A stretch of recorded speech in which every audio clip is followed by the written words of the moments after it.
There is nothing quite like shopping in Italy. Seriously. The style, the craftsmanship, it's just on another level. But you know that moment when you see the perfect leather bag in a window and you think, how do I even ask for that? Well, in this explainer, we're going to cover the exact words and a couple simple rules you need to shop for accessories with total confidence. Okay, so let's just picture it. You're walking down these gorgeous cobblestone streets in, say, Florence or Rome. You pass a little shop and the negozio, and it's just filled with the most amazing leather goods and jewelry. You decide to go in. You're ready to find something really special. And then you see it, the perfect handbag, or maybe a beautiful watch. But then that little moment of panic sets in. What's the word for it? How do you ask to see it without just pointing? Yeah, that's the exact problem we are going to solve for you right now. So let's build your shopping toolkit. First things first, we've got to get the essential vocabulary down so you can name exactly what it is you want to buy. All right, let's start with the things you probably carry around anyway. A bag is a borsa. A fun way to remember that? Think of the famous Italian hat brand Borsalino. The name kind of gives you a hint. Your wallet is a portafoglio, and for the unexpected rain shower, an umbrella is an ombrello. Okay, now for the really fun stuff. A watch is an orologio. Now that one can be a little tricky, so let's say it's slow. O-ro-lo-gio. Perfect. A bracelet is a bracciale. A necklace is a collana, earrings are orecchini, and a ring is an anello. And you're definitely going to want to remember that last one. And here's why. This is a crucial tip to avoid a pretty funny mistake. Anello means ring, but if you accidentally add a G sound and say agnello, you're asking for a lamb. So unless you try to buy your dinner at a jewelry store, that's a key pronunciation to get right. Let's keep building our Italian wardrobe. A belt is a cintura, and a tie is a cravatta. Now, for scarves, this is actually a really important distinction. A big, cozy winter scarf is a sciarpa, but a light silk scarf is a foulard. And for those chilly days, you'll need some guanti or gloves. Again, to finish off our vocab list, glasses are occhiali. If you want sunglasses, you just add that they're from the sun. So occhiali da sole. See, that makes perfect sense. A hat is a cappello, and last but not least, those beautiful Italian shoes are scarpe. Okay, here's another one you gotta watch out for.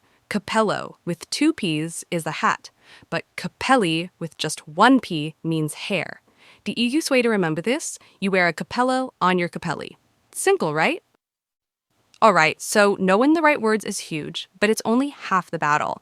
If you really want to sound less like a tourist and more like a local, I'm going to let you in on 2 super simple rules that make all the difference. This is the good stuff. So, here's pro tip number 1, and honestly, this is a game changer. When you're talking about accessories, clothes, or even parts of the body, Italians almost always drop words like my, your, or her. So for example, in English, we'd say, she put the keys in her bag. But in Italian, you just say nella borsa, in the bag. Why? Because the context makes it obvious whose bag it is.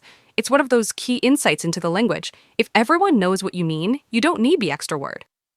And you'll see this pattern pop up everywhere, with accessories like la borsa, with clothes like I jeans, and even with body parts.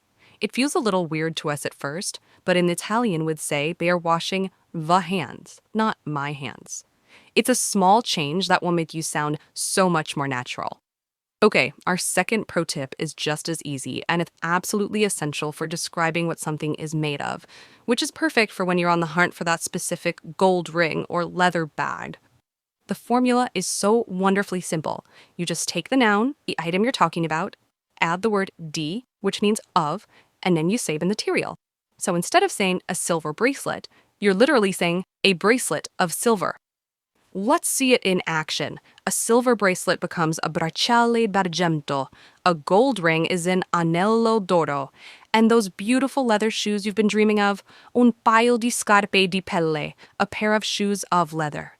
Once you get this pattern down, you can describe almost anything you see in a shop. So, we have loaded up our shopping bag with all this new vocabulary and a couple of great grammar rules. Before you head out, let's just lock in the most important things to remember for your trip.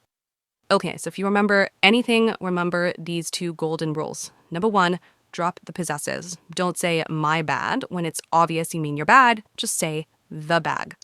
And number 2, the material always goes last, connected by that little word D. So you say ring of gold, not gold ring. Master those two, and you are going to sound fantastic.